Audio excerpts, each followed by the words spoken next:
Agradezco de todo corazón las oraciones que hacen por mi salud desde la plaza.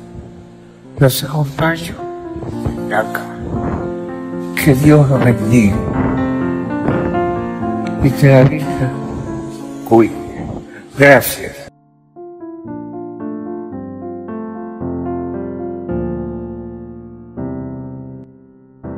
Na msikilizaji wa Radio Mwangaza FM na mtazamaji wa chaneli yetu ya YouTube ya Mwangaza Digital pamoja na mitandao yake yote ya kijamii Facebook, Instagram pamoja na X.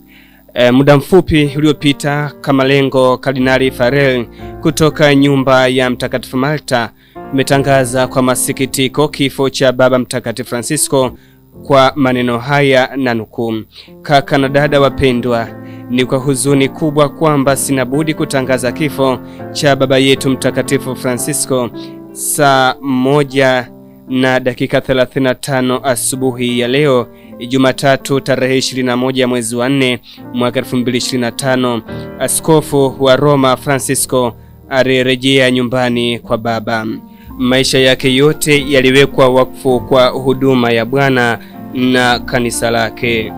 Alitufundisha kuishi maadili ya Injili kwa uaminifu, ujasiri na upendo wa ulimwengu wote, hasa kwa kupendelea maskini zaidi na waliotengwa zaidi.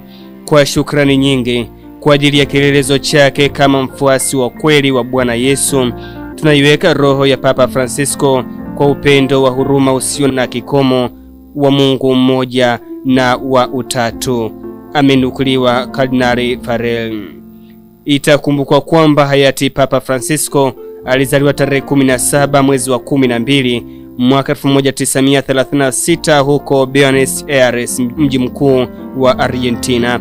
Hivyo ni papa wa kwanza kutokea bara la Amerika. Pia ni wa kwanza kutoka shirika la Yesu. Baada ya masomo ya kemia na kipindi kifupi cha kazi, tarehe 11 ya mwezi wa 3 mwaka 1958 aliitikia wito wa kitawa na wa kipadre, akaweka nadhiri za muda. Tarehe 12 ya mwezi wa 3 mwaka 1960 akapata upadrisho tarehe 13 mwezi wa 12 mwaka 1969. Tarehe 22 mwezi wa 4 mwaka 1973 aliweka nadhiri za daima, na kati ya miaka 1973 na 1979 alikuwa mkuu wa shirika nchini Argentina. Mwaka 1992 alichaguliwa kuwa askofu msaidizi wa Buenos Aires, akapewa daraja hiyo tarehe 27 ya mwezi wa 6 mwaka huo. Halafu akawa askofu mkuu wa Buenos Aires tarehe 28 ya mwezi wa 2 mwaka 1998. Pia askofu wa Katoliki wa Mashariki wa Argentina wasio na askofu wa kwao tarehe 6 mwezi wa 11 mwaka 1998. Akateuliwa kuwa kardinali tarehe 21 mwezi wa 2 mwaka 2001. Kati ya miaka 2005 na 2011 alikuwa rais wa Baraza la Maaskofu Katoliki la Argentina.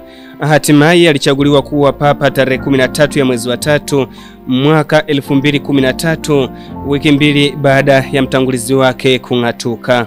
Tofauti na kawaida, alijichagulia jina lisilowahi kutumiwa na mapapa waliomtangulia, ambapo chaguo hilo linaelekeza nia ya kufuata kwa namna fulani roho ya Francisco wa Asizi. Hata kabla ya kuchaguliwa, alijulikana kwa unyenyekevu na ufukara wake pamoja na juhudi za kutetea haki za wanyonge, imani sahihi na maadili ya kanisa.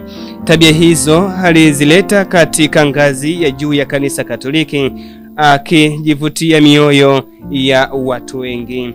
Tarehe 13 ya mwezi wa 4 mwaka 2013 alichagua jopo la makardinali 8 kutoka mabara yote limsaidie kuongoza kanisa na kurekebisha idara na ofisi zake huko Vatikano.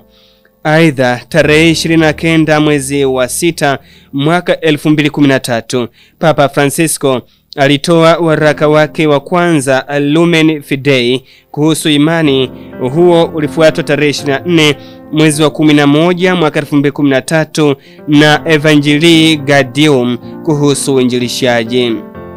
Tarehe 18 ya mwezi wa 6 mwaka 2015 alitoa barua encyclica kwa watu wote Laudato Si kuhusu mazingira, mabadiliko ya hali ya hewa na maendeleo ya kufaa. Barua hiyo ilipokelewa vizuri na watu wengi.